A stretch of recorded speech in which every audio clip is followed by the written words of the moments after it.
और आपको बताएं चिकित्सा मंत्री डॉक्टर रघु शर्मा क्या कुछ कह रहे हैं वो सुनाते हैं।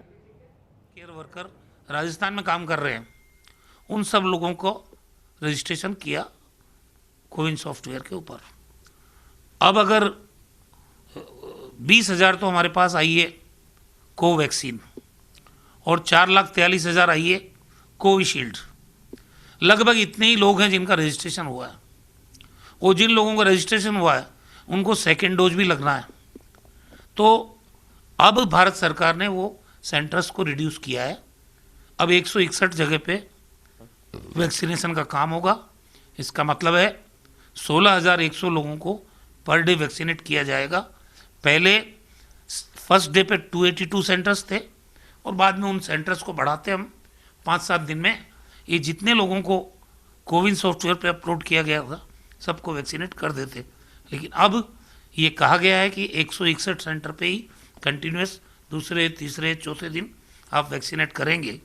तो मुझे लगता है कि भारत सरकार से हमारी बातचीत चल रही है, तो जो सेकेंड डोज की वैक्सीन है उसके बारे में जब भी हमारे पास वो वैक्सीन आ जाएगी, फर्स्ट डोज भी पूरी कर लेंगे और सेकेंड भी कर लेंगे। किसान आंदोलन बहुत ही शर्मनाक पहलू है। 50-55 दिन से इस देश का अन्नदाता इस ठिठुरती सर्दी में सड़क पे बैठा है और अपने परिवार को, अपने को, इस देश के किसान को बचाने की जंग लड़ रहा है। भारत सरकार का लोकतंत्र में जरा सा यकीन हो तो तत्काल जो 3 काले कानून उन्होंने बनाए हैं उनको वापस लेना चाहिए। किसके लिए लाया कानून? किसान तो मानने को तैयार नहीं इस कानून को, और उनसे बातचीत आप कर रहे हो। 8 दौर की बातचीत हो गई, आप अड़े हुए हो। मिनिमम सपोर्ट प्राइस का जिक्र नहीं उसमें, मंडियां कैसे बचेगी इसका जिक्र नहीं है।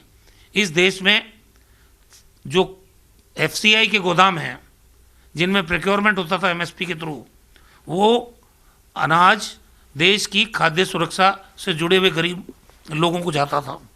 अब PDS सिस्टम का क्या होगा देश के अंदर? उन गरीबों को अनाज कौन देगा? देश के चंद उद्योगपतियों के हाथों में इन्होंने 70 साल के हमारे द्वारा बनाए गए पब्लिक अंडरटेकिंग को इन पूंजीपतियों के हवाले कर दिया। वो सब प्रॉफिट मेकिंग थे, हवाई अड्डे दे दिए, सब कुछ दे दिया। एक गर्दन बची थी किसान की, अब उसको भी उसके हवाले करना चाहते हो। किसान इसके लिए हरगिज तैयार नहीं है। और ये लोकतंत्र में सबसे बड़ा काला कानून है जिसे किसान हरगिज स्वीकार करने को तैयार नहीं है। ये डेथ वारंट है उनका, कैसे स्वीकार करेंगे वो? अब आप चाहे कैसे भी घुमा फिरा के संवैधानिक संस्थाओं के थ्रू कमेटियां बनवा लो, किसान समझता है चाल को। सीधा सीधा किसान की मांग है कि जिस तरीके से बिना चर्चा के ये कानून लाए गए और जिस तरह के प्रोविज़न इसमें किए गए हैं किसान को मारने के, इन कानूनों को विड्रॉ करे भारत सरकार। और भारत सरकार विड्रॉ नहीं करना चाहती, कभी इधर की बात करती है, कभी उधर की बात करती है, किसान को गुमराह करने की बात करती है। इससे कुछ हासिल होने वाला नहीं है। किसान सड़क से उठ नहीं रहा है तो ये समझ लेना चाहिए बीजेपी की सरकार को कि इन कानूनों को तो वापस लेना ही पड़ेगा।